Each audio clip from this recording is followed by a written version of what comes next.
Bonjour et bienvenue dans Bonjour chez vous. Aujourd'hui, on parle du Saint-Esprit. Est-ce biblique d'avoir une relation avec le Saint-Esprit?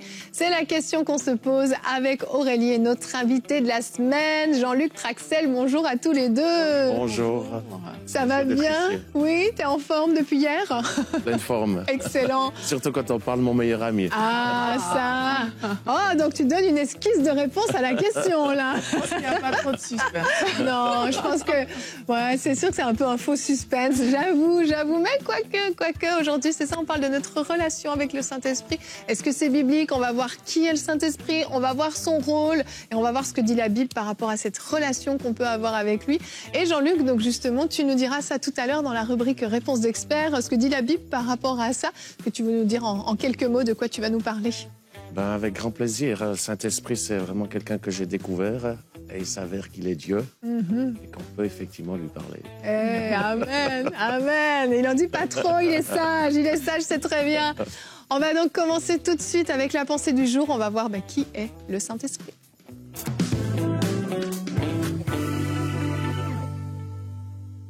Je me rappelle quand je suis née de nouveau, j'ai atterri vraiment par hasard, je dirais ça comme ça, dans une conférence où Benny Hinn était invité et je ne le connaissais mais pas du tout.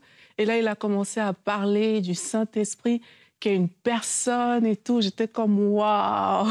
C'est pas juste une puissance, c'est pas une puissance ni une colombe, mais que c'est vraiment une personne. Et quand je suis rentrée chez moi ce jour-là, j'ai commencé à dire bonjour Saint-Esprit. J'ai commencé à lui parler. Et là, sincèrement, je crois que ma vie entière a été transformée par la puissance de Dieu et par cette relation avec le Saint-Esprit.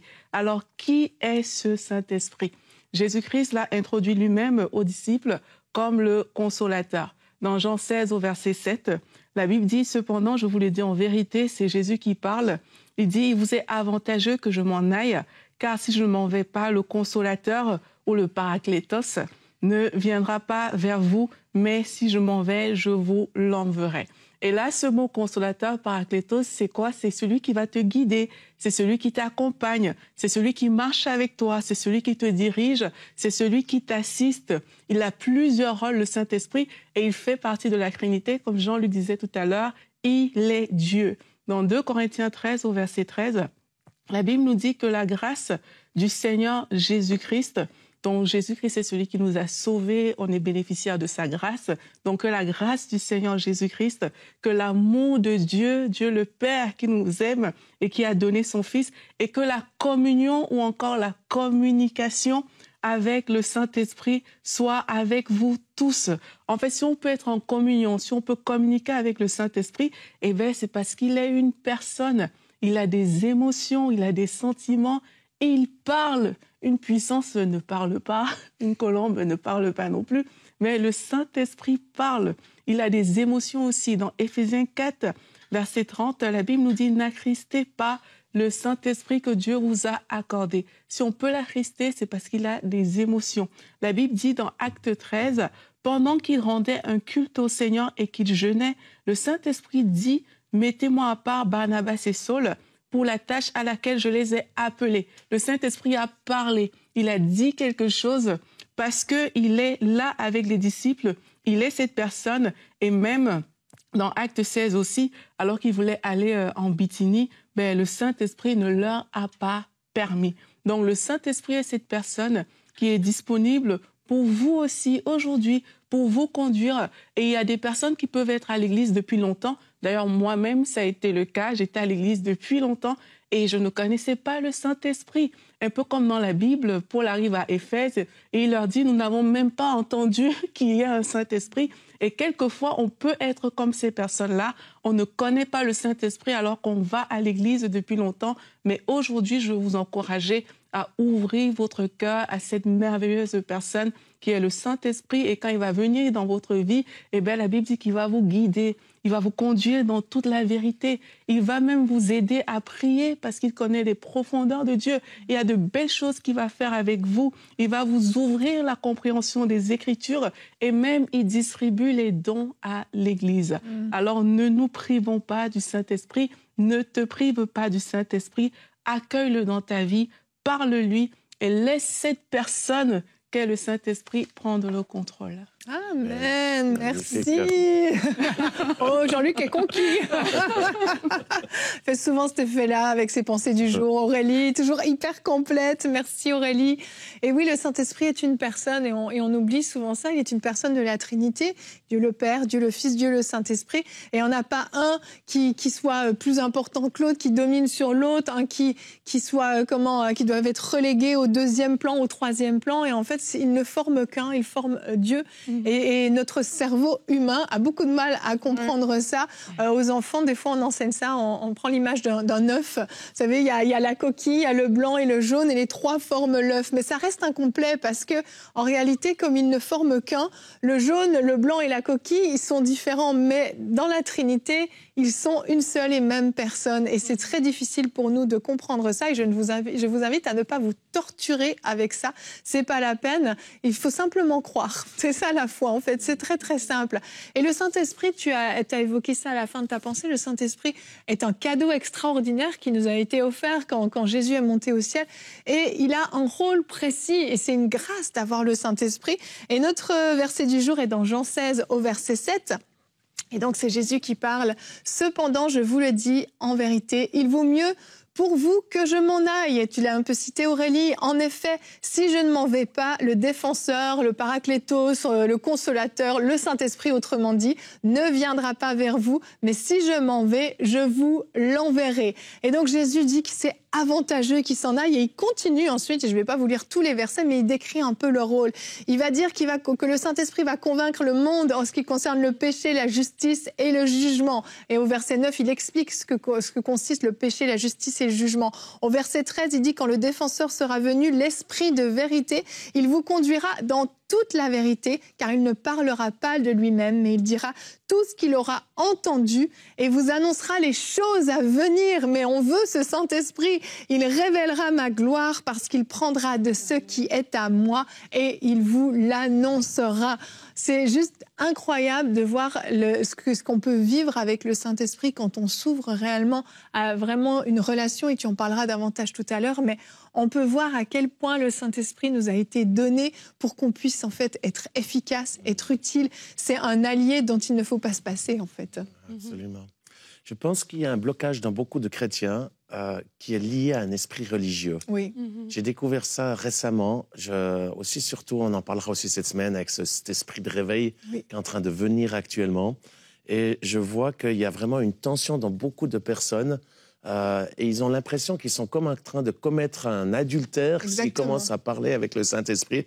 Mais c'est un esprit religieux qui fait croire ceci. Parce que la réalité, c'est qu'on ne peut pas connaître Jésus sans le Saint-Esprit. C'est ce que la Bible dit. Vous voulez connaître Jésus, vous voulez grandir dans la parole de Dieu, vous n'avez pas le choix, ce n'est pas avec l'intellect, c'est par le Saint-Esprit. C'est vraiment l'aide, le soutien qui nous permet de connaître Dieu. Exact. En fait, c'est ça, c'est l'Esprit de Dieu, c'est l'Esprit de Jésus qui vient habiter en nous, en fait, quand on est de nouveau. Et c'est ça, je suis d'accord avec toi, il y a ce côté un petit peu où ça bloque dans notre tête. Non, mais si je parle au Saint-Esprit, je vais délaisser Dieu et Jésus. Comme s'il y avait une espèce de compétition, de rivalité exactement entre les trois. Et c'est vrai que c'est quelque chose qui doit tomber par rapport à ça, parce qu'au fond, quand si on parle au Saint-Esprit, on parle à Jésus, on parle à Dieu, en fait, qu'il ne forme qu'un. Et je crois que c'est important de distinguer ça. Oui, c'est important de le distinguer. Et sincèrement, quand on comprend qu'il y a le Saint-Esprit, on ne peut pas s'en passer. Parce que quand je lis la parole de Dieu, je n'ai pas l'impression que Dieu a prévu qu'on vive sans le Saint-Esprit. C'est pas une option pour un chrétien. Et quand Jésus dit « il est avantageux que je m'en aille », sincèrement, quand on voit comment Jésus a marché avec les disciples, on aurait voulu qu'il reste. Donc, s'il te dit qu'il est avantageux que je m'en aille, pour que le Saint-Esprit vienne, ça veut dire que le Saint-Esprit, il est tout aussi important. Tu vois? Donc, parfois, on veut pas vraiment rester dans la parole. On se dit, OK, je vais faire à ma guise. Et je crois que l'une des choses qui dérange, c'est que le Saint-Esprit va te pousser à la dépendance. Et l'être humain n'est pas... a peur de dépendre du Saint-Esprit parce que tu ne sais pas où tu vas. Tu vois, on ne sait pas ce qu'il va forcément faire. Et l'être humain aime le confort. L'être humain aime que les choses soient claires.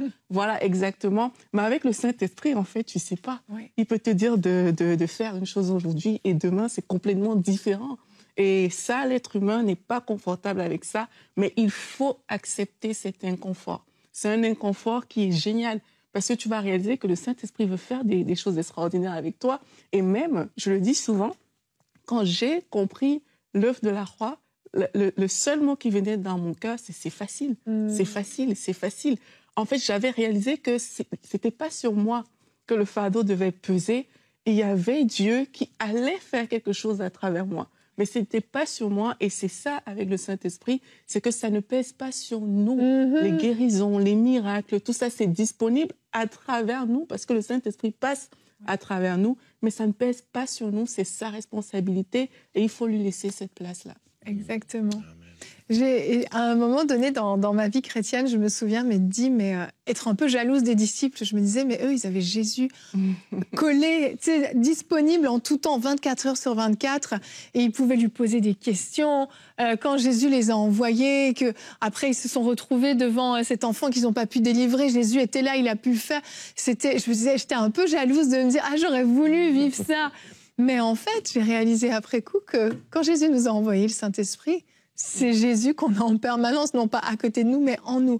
Et en fait, ça a tout changé. Et oui, cette dépendance exceptionnelle qu'on peut avoir, mais c'est aussi hyper rassurant, je trouve, de se dire qu'on a quelqu'un qui nous guide, qui au besoin va nous arrêter, comme tu l'as dit dans ta pensée. Le Saint-Esprit ne leur permet pas d'aller. Donc le Saint-Esprit qui peut te bloquer, qui peut te dire non, n'y va pas, parce qu'il veut te protéger de quelque chose, parce qu'il veut te conduire justement dans la vérité, donc il va t'amener éventuellement à droite, éventuellement à gauche. Et parce que Jean-Luc, je ne sais pas si tu le sais, mais je le dis souvent dans Mon jour chez vous, j'ai lu beaucoup de fois la biographie de Reinhard Bonnke. Je sais que c'est quelqu'un qui est cher à ton cœur.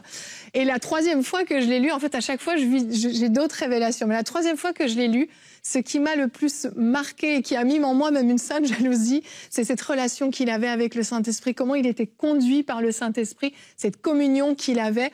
Et ça m'a donné une soif incroyable. Je me suis dit, mais c'est pas normal, en fait, que je prenne autant de décisions par moi-même, que j'utilise autant mon intelligence. Non pas qu'il ne faut pas réfléchir, mais ce n'est pas normal que même à EMCI, on passe autant de temps à réfléchir, à analyser, à utiliser toute la réflexion, alors que le Saint-Esprit est là pour nous conseiller. Un conseiller, c'est extraordinaire. C'est quelqu'un qui va te dire, tu ne devrais peut-être pas faire ça, parce que tu vois, si tu fais ça, ou est-ce que tu as pensé à ça, et qui vient nous conseiller avec douceur, avec amour. Et je crois que vraiment, ce serait de la pure folie de se priver de ça. Est-ce que Jean-Luc, t'es OK qu'on enchaîne avec ta rubrique? J'ai vraiment envie de t'entendre. I'm ready, je suis prêt. Excellent, excellent. Allez. Mais après ce qui a été dit, elle a pratiquement tout dit. Elle a pris tous les versets clés. Donc, c'est pas compliqué. On peut se répéter dans Mon jour chez vous, ça ne dérange pas. On donne tellement d'informations, il faut le dire 2 fois. Et puis, si tu veux bien aussi, on priera pour que les gens puissent être baptisés du Saint-Esprit, très si vous ne l'avez pas encore vécu. Alors, on enchaîne tout de suite avec notre rubrique Réponse d'experts.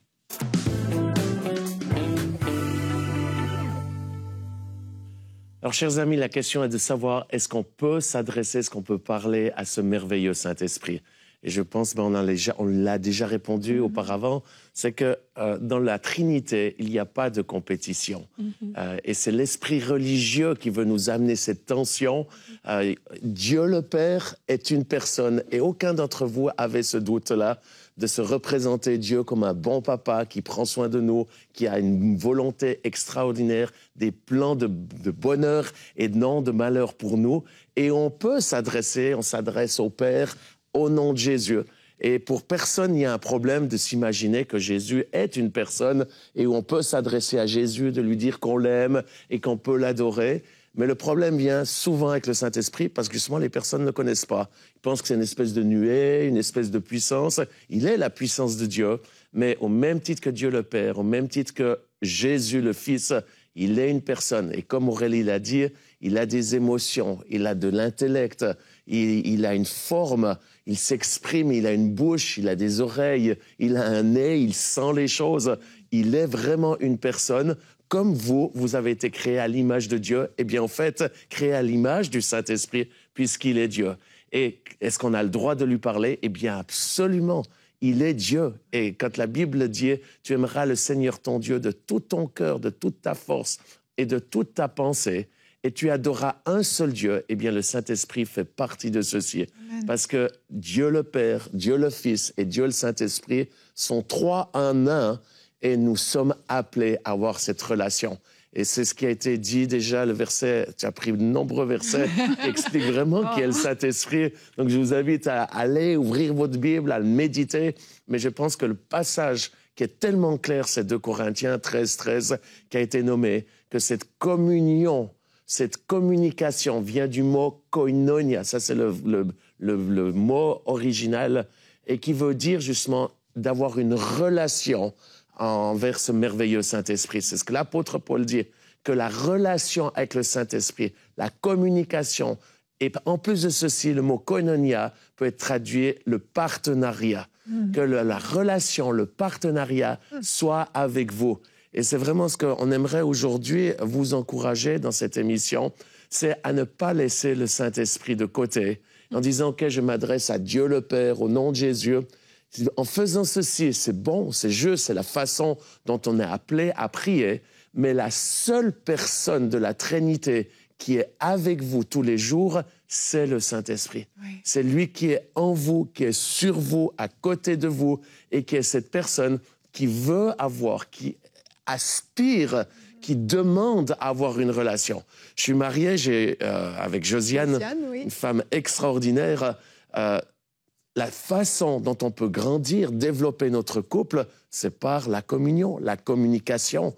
Si on ne communique pas, il y a un problème.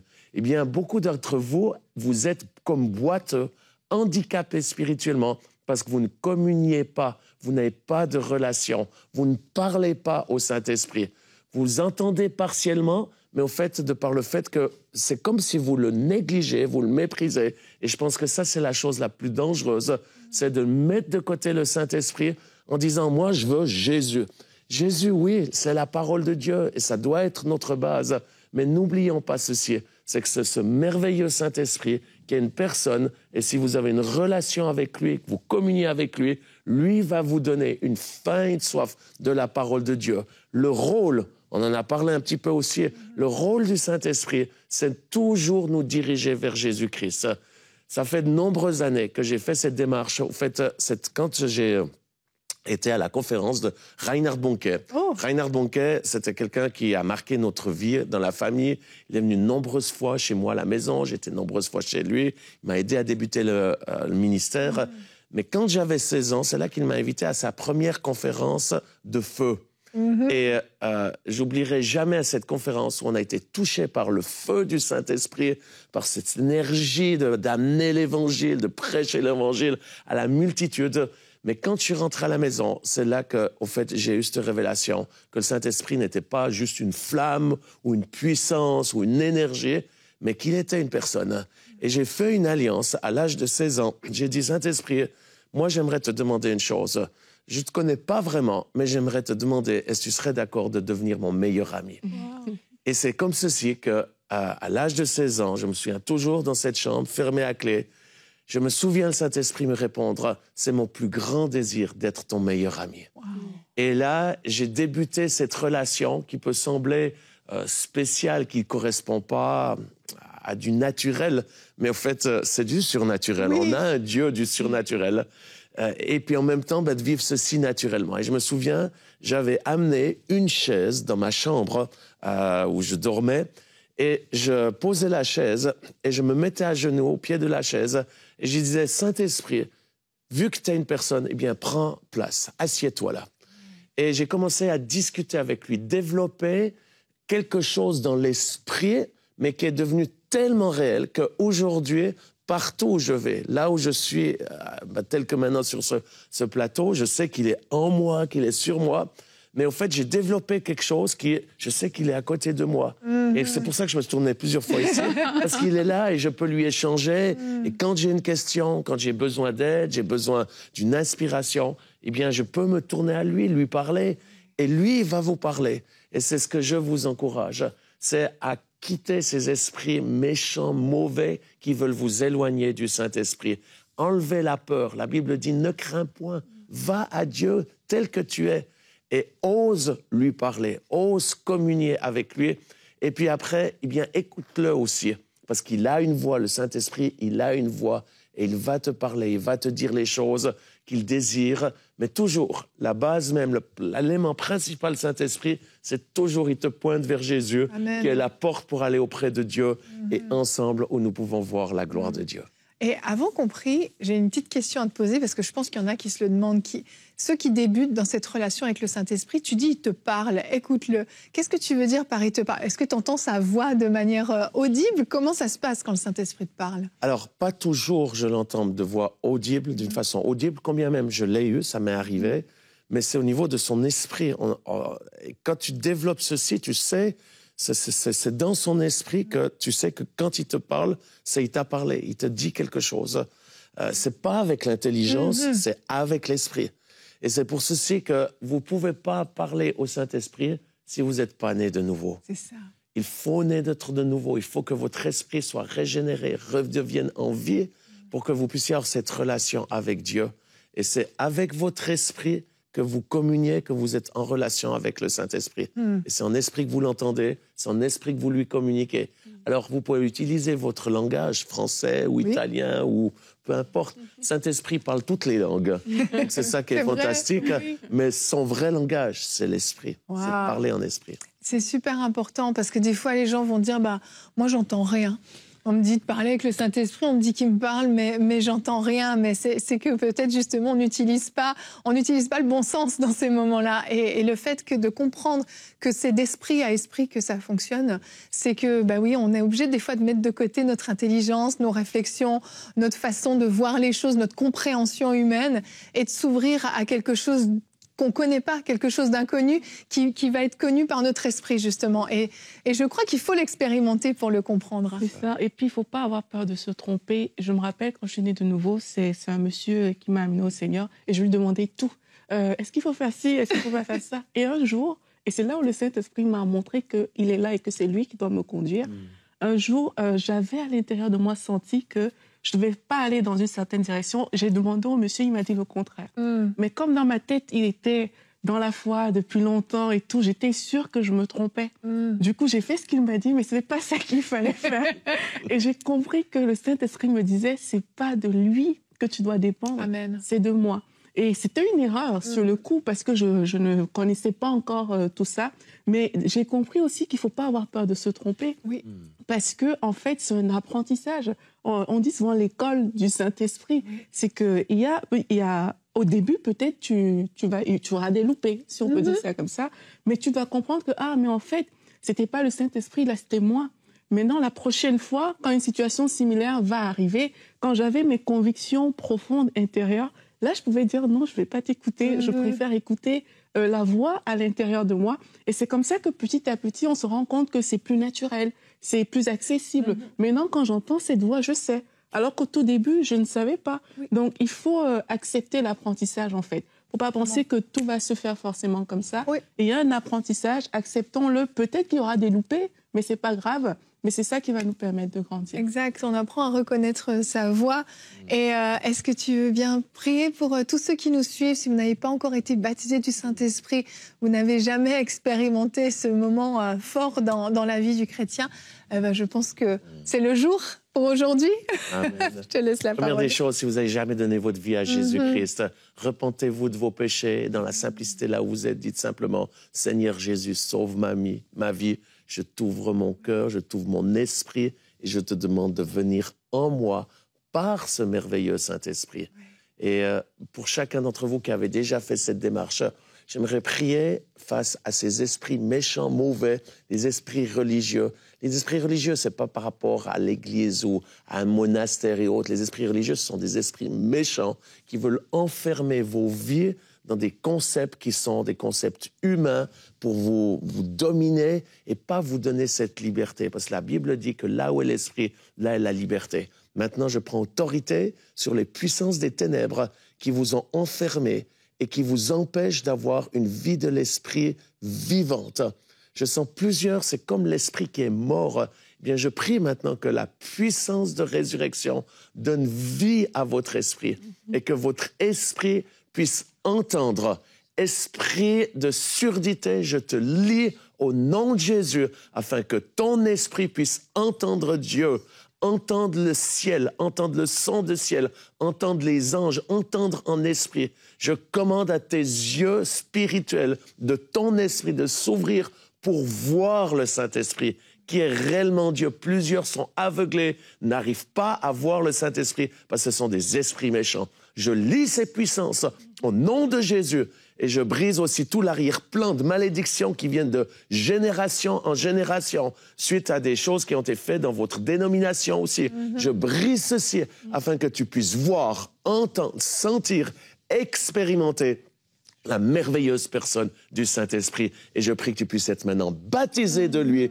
Au nom de Jésus, Père, fais-le. Remplis chacun de ce merveilleux Saint-Esprit et donne-leur le fruit et les dons spirituels au nom de Jésus. Amen. Amen. Amen. Gloire à Dieu.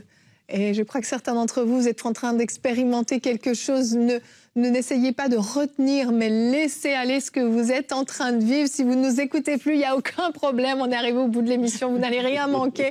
Laissez-vous, certains, vous êtes en train de parler une langue nouvelle. Il y a des sons qui sortent de votre bouche. C'est normal, c'est un langage céleste. N'ayez pas peur, la Bible en parle. Vous pourrez lire ça dans le Nouveau Testament. Mais n'ayez pas peur d'expérimenter ce que le Saint-Esprit veut vous faire vivre dans ce moment-là. Et entretenez dès maintenant une vraie relation avec le Saint-Esprit. Commencez à lui parler. Et pourquoi pas, comme Jean-Luc, mettre une chaise dans votre chambre pour laisser une place au Saint-Esprit, dialoguer avec lui et vivre cette communion, cette communication avec le Saint-Esprit.